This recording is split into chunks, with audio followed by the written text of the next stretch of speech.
بسم الله والصلاة والسلام على رسول الله. معانا النهاردة فيلا حوالي 450 متر، مباني 220، عندنا الحديقة 230 متر.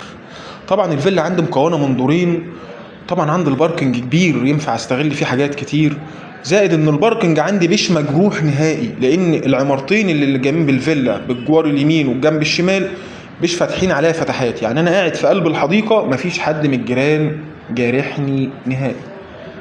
بسم الله.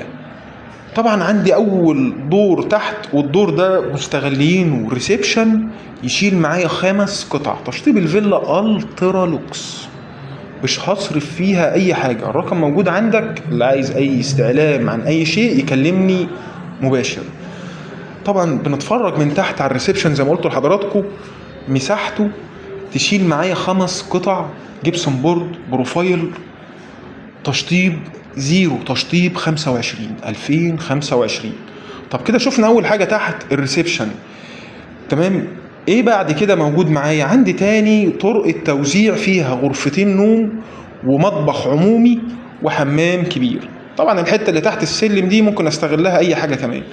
دي اول اوضة، وكل الاوض معايا تشيل اوض نوم كاملة. طبعا ليا ممرات حوالين الفيلا داير ما يدور بحيث يكون فيه تهوية. انا شفت غرفتين، وده عندي الحمام تشطيب الترا لوكس. خلي بالكم يا جماعة، اللي هياخد الفيلا دي مش هيصرف فيها اي شيء ان شاء الله.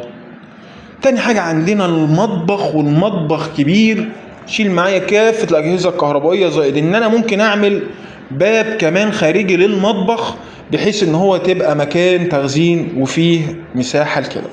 طب احنا اتفرجنا دلوقتي على الدور الاول، قلنا ريسبشن و2 غرفة كبار وحمام عمومي ومطبخ عمومي. بعد كده هنطلع الدور الثاني، وده باب السطح. الدور الثاني مكون من طرقة توزيع كبيرة و3 غرف كبار، كل غرفة تشيل أوضة نوم وحمام خاص بالدور الثالث.